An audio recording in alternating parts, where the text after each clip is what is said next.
एक बार की बात है, एक गांव में हरिया नाम का एक आदमी रहता था। वो बहुत ही बड़ा शराबी था। सुबह होते ही वो शराब पीनी शुरू कर देता था। पूरा दिन वो कोई काम धंधा करता नहीं था और बस शराब पीकर यहाँ वहाँ पड़ा रहता था।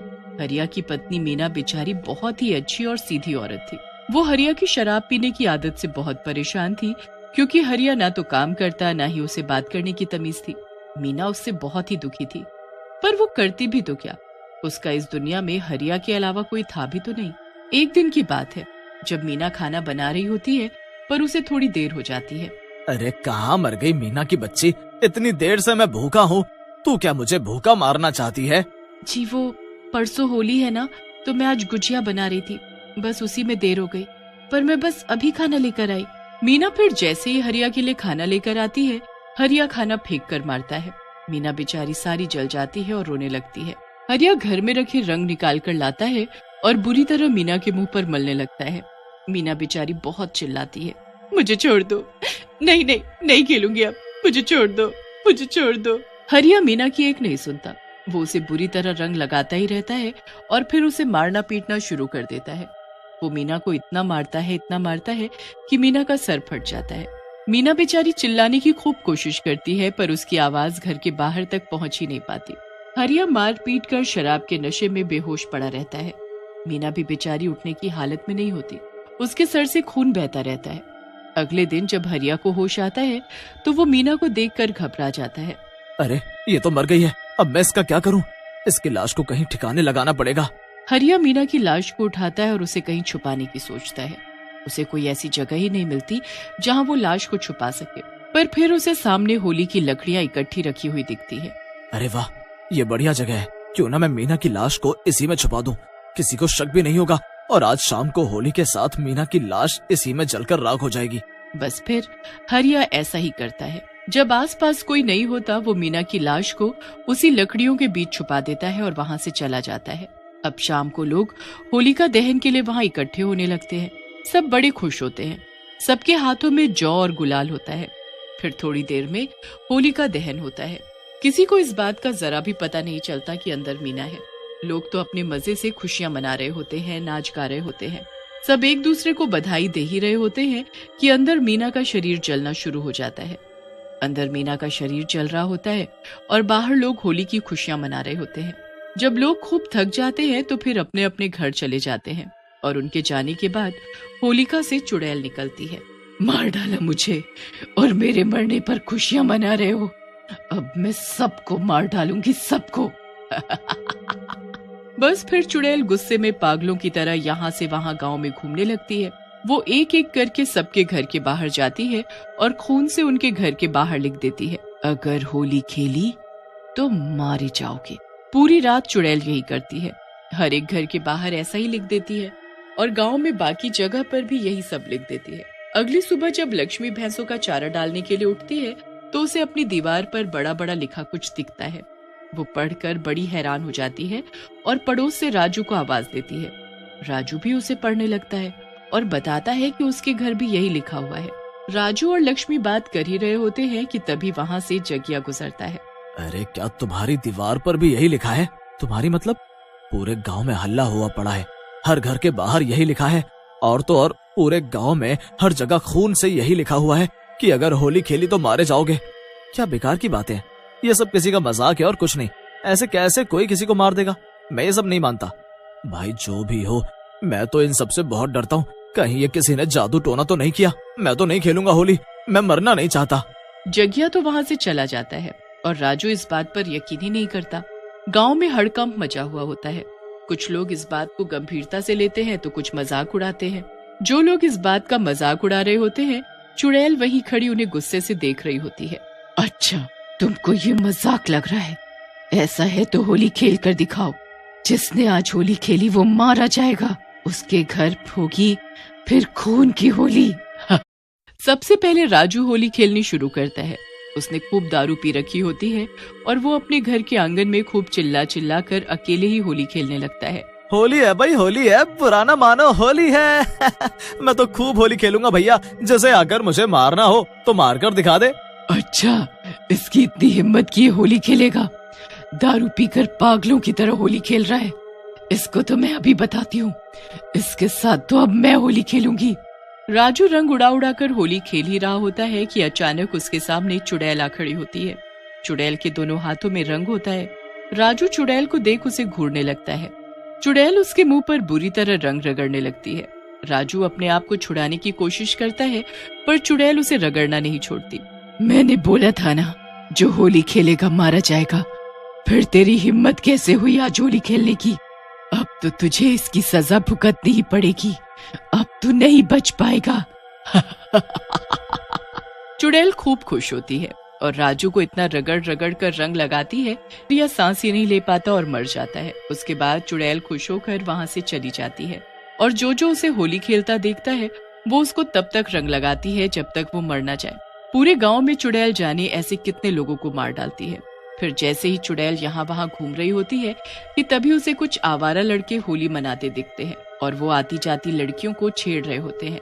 अब चुड़ैल गुस्से में वहाँ पहुँच जाती है। अच्छा, तो अब इनको भी होली सूझ रही है, इनको तो मैं अभी बताती हूँ।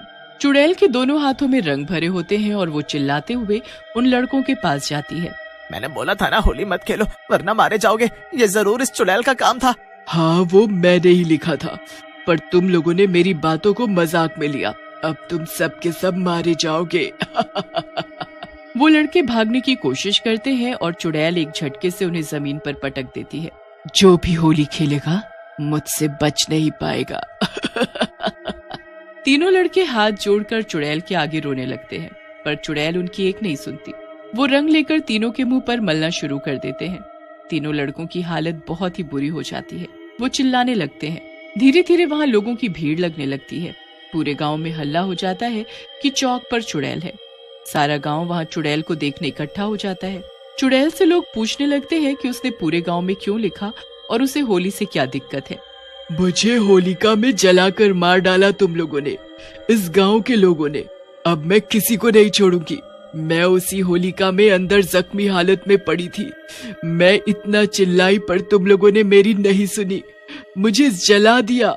हमें जरा भी अंदाजा नहीं था कि अंदर होलिका में कोई है, वरना हम ऐसा क्यों करते। पर तुम्हें उसमें डाला किसने? चुड़ैल ने फिर पूरी कहानी बताई कि कैसे उसके पति ने उसे मारा पीटा और मरा हुआ समझकर होलिका में छुपा दिया। उसके बाद वो गांव छोड़कर भाग गया। उसने सोचा मैं मर गई हूँ, पर मैं मरी नहीं थी। मुझ में सांसें चल रही थी, मैं जिंदा थी। मुझे तो तुम लोगों ने मार डाला। अब मैं तुमको कभी होली नहीं खेलने दूंगी, सबको मार डालूंगी। सच में तुम्हारे साथ बहुत बुरा हुआ है, हमें इस बात का बहुत दुख है। आखिर एक औरत के साथ इतना बुरा हुआ और हम कुछ न कर पाए। पर अब हम क्या करें बताओ? तुम जैसा कहोगी, जो कहोगी हम वैसा करेंगे। नहीं, जो होली मनाएगा उसे मैं मार डालूंगी। इतना कहकर चुड़ैल गायब हो जाती है। अब लोग परेशान हो जाते हैं कि क्या वो कभी होली नहीं खेल पाएंगे। पर फिर एक पंडित उनको उपाय बताता है। इस औरत की मौत इस होलिका में हमारे हाथों हुई है, अब इसको हमें ही मुक्ति दिलानी होगी। इस साल हमें होली नहीं खेलनी चाहिए क्योंकि हमारे गांव में हमारे हाथों एक मासूम औरत की जान गई है। हम खुशियां कैसे मना सकते हैं? पर अगले साल होलिका वाले दिन मैं इसका उपाय करूंगा, फिर सब ठीक हो जाएगा। बस फिर उस दिन कोई होली नहीं खेलता। पर अगले साल पंडित जी पहले उस चुड़ैल की आत्मा की शांति के लिए होलिका के पास बैठकर उसकी आत्मा शांति करते हैं, जहाँ पूरा गांव होता है। चुड़ैल की आत्मा फिर किसी को दुखी नहीं करती। हर साल लोग पहले जैसे होली मनाते हैं। हरिपुर नाम का एक छोटा सा गांव था, जिसमें रूपा नाम की एक चुड़ैल रहती थी। उस गांव में सूरज ढलने के बाद कोई भी घर से बाहर नहीं जाता था। अगर कोई व्यक्ति सूरज ढलने के बाद घर से बाहर जाता तो रूपा चुड़ैल उस व्यक्ति को मारकर उसकी दावत बना देती। रूपा चुड़ैल अपनी दावत के लिए पूरे गांव में मशहूर थी, जो वो अपने घर में आयोजित करती थी। एक दिन गांव में दो दोस्त आए, जिनका नाम रोशन और मोहित था। वो दोनों पेड़ के नीचे बैठकर बातें कर रहे होते हैं। यार, गांव में किसी की शादी नहीं हो रही है। अबे तो तुझे क्या करना है किसी की शादी से? अरे यार, तू नहीं समझेगा तो तू बताएगा तभी तो समझूंगा। यार, अगर किसी की शादी होगी तो दावत खाने को मिलेगी, अच्छा अच्छा खाने को व्यंजन मिलेंगे। अच्छा, ऐसे बोलना। वैसे यार, मेरा भी दावत खाने का बहुत मन है। यार, तुझे दावत खानी है तो चलना मेरे साथ। लेकिन कहाँ? हरिपुर गांव में एक चुड़ैल रहती है, वो सबको अपने घर पर दावत में बुलाती है। एक बार चल देख कर आते हैं कि ऐसा क्या है उसकी दावत में जो वहां लोग दावत खाने जाते हैं। मोहित ने ये बात कही ही थी कि अचानक से उसे पेड़ के पास से डरावनी आवाजें आने लगी। उन्हें ये नहीं पता था कि वो जिस पेड़ के पास बैठे हैं उसी पेड़ के ऊपर वो चुड़ैल बैठी है और वो उन दोनों की बातें सुन रही है। ओहो, तो ये मेरे हाथों की बनी दावत खाने आ रहे हैं। तभी रोशन मोहित से बोलता है, पागल है क्या? चुड़ैल के घर दावत खाने जाएगा? तुझे जाना है तो जा, मैं नहीं जाऊंगा। इतना बोलकर मोहित वहां से चला जाता है। लेकिन वो जैसे ही गांव के अंदर जाता है वहां बहुत तेज हवाएं चलने लगती हैं और डरावनी आवाजें आने लगती हैं। मोहित ये सब देखकर डर जाता है। अरे अरे, ये क्या हो रहा है? अचानक से इतनी तेज हवा और ये कैसी आवाजें आ रही हैं? मुझे तो बहुत डर लग रहा है। चुड़ैल ये सब देखकर हंस रही थी।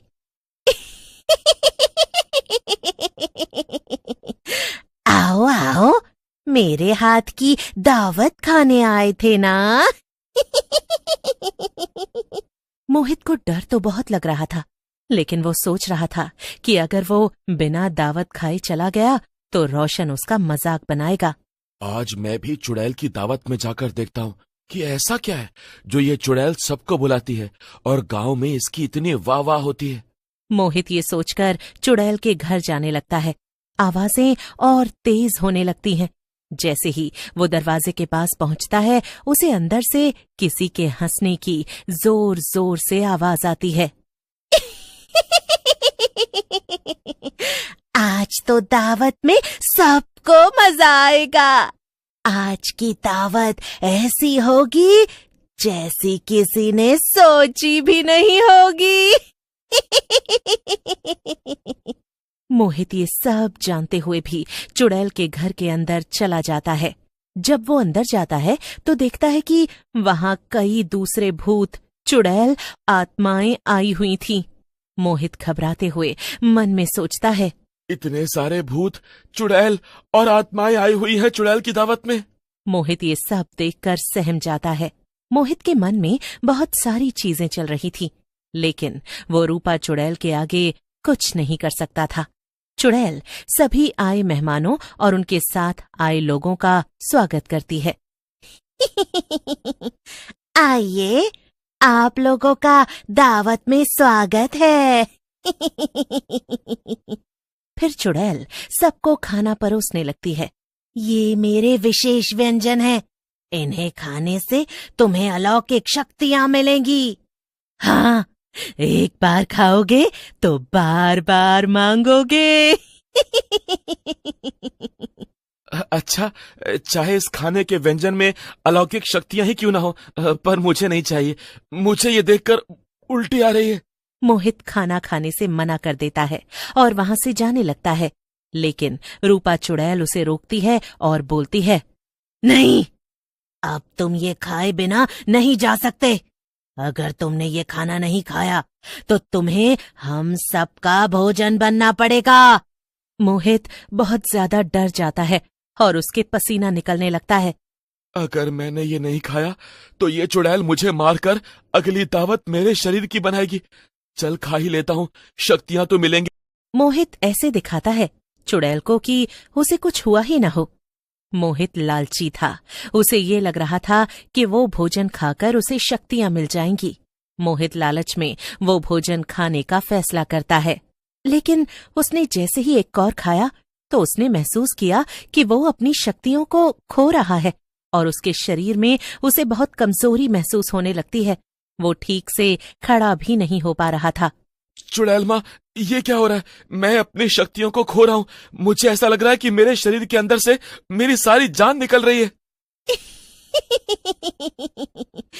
मैंने तुम्हें पहले ही बताया था, मेरे व्यंजन अलौकिक शक्तियां देते हैं, लेकिन तुम्हारी शक्तियों को नहीं बढ़ाते। मोहित ने समझा कि चुड़ैल ने उसे धोखा दिया था और उसने वहां से जाने का फैसला किया, लेकिन जब वो जाने लगा तो चुड़ैल ने उसे रोक लिया और कहा, रुको, तुम्हें मेरी दावत का एक और हिस्सा खाना होगा। मोहित वहां से किसी तरह भाग जाता है। इसके बाद मोहित ने रूपा चुड़ैल की दावत के बारे में अपने दोस्त रोशन को बताया और उसे चेतावनी दी कि चुड़ैल की दावत में जाना खतरनाक हो सकता है। लेकिन मोहित के मन में चुड़ैल की दावत के बारे में अभी भी जिज्ञासा थी। इसी तरह कुछ दिन बीत जाते हैं। फिर एक दिन रूपा चुड़ैल ने फिर से दावत रखी और सारे भूत, चुड़ैल और आत्माओं को अपनी दावत में बुलाया। सब लोग रूपा की दावत में आते हैं। मोहित ने भी फिर से रूपा चुड़ैल की दावत में जाने का फैसला किया। अब की बार जाकर देखता हूँ कि क्या होता है दावत में, लेकिन इस बार मैं अपने साथ कुछ विशेष वस्तुएं रखकर ले जाऊंगा जो रूपा चुड़ैल से बचने में शायद मेरी मदद करेंगी। ये सब लेकर मोहित फिर से रूपा चुड़ैल के घर चला जाता है दावत खाने। लेकिन इस बार वहां दावत के साथ नाच गाने का भी प्रोग्राम था। सारे भूत, भूतनी, चुड़ैल और आत्माएं नाच रहे थे। मोहित भी उन सब के साथ नाचने लगता है। नाच गाना खत्म होने के बाद रूपा चुड़ैल सबको खाना देती है। वो मोहित की थाली में भी वही व्यंजन रखती है। वहां बैठे भूत, चुड़ैल, पिशाच सब खाना खा रहे थे, लेकिन मोहित नहीं खा रहा था। ये देखकर रूपा चुड़ैल उससे पूछती है, क्या हुआ? तुम्हें दावत पसंद नहीं आई? तो खाओ, इस बार बहुत अच्छा बना है खाना। मोहित उसे ऐसे दिखाता है कि वो भोजन खा रहा है, लेकिन वो बस बैठा हुआ था और रूपा चुड़ैल ये सब देख रही थी। ये मुझसे चालाकी चल रहा है। इसको ये नहीं पता कि ये आज आया तो है, लेकिन रूपा चुड़ैल के घर से वापस नहीं जा पाएगा। मोहित बैठा था कि रूपा चुड़ैल ने मोहित के ऊपर पीछे से हमला कर दिया, लेकिन उसे कुछ नहीं हुआ। वो दोबारा से कोशिश करती है, लेकिन इस बार भी उसका वार खाली चला जाता है। मोहित ये सब देखकर जोर से हंसने लगता है। मोहित अपने गले से ताबीज निकालता है और रूपा चुड़ैल के हाथ में छुआ देता है, जिसकी वजह से रूपा चुड़ैल का शरीर उस जगह जल जाता है और उसे बहुत जलन होने लगती है। मोहित ने अपनी पैंट की जेब से तुरंत जड़ी बूटी निकाली और चुड़ैल के शरीर पर डाल दी, जिसके कारण रूपा चुड़ैल ने अपनी सारी शक्तियां खो दी। अब वो मोहित का कुछ नहीं बिगाड़ सकती थी। मोहित रूपा चुड़ैल को हराने में सफल हो जाता है। रूपा चुड़ैल उसे अपनी आप बीती बताती है। आज से 50 साल पहले की बात है, जब मैं हरिपुर गांव में रहती थी। मेरा छोटा सा घर था, जिसमें मैं, मेरे पति और मेरा छोटा सा बेटा मिंटू रहता था। एक दिन मेरे घर में पानी खत्म हो गया। कुएं से पानी भरने जा रही थी। मैं जैसे ही कुएं से पानी भरकर घर की ओर आ रही थी, तभी कुछ आदमियों ने मेरे साथ गलत किया और मुझे सड़क पर मार दिया। मोहित उसकी ये सारी बातें बड़े ध्यान से सुन रहा था और उसकी आंखें भर आईं। मुझे माफ कर दो, अब मैं किसी को नहीं मारूंगी।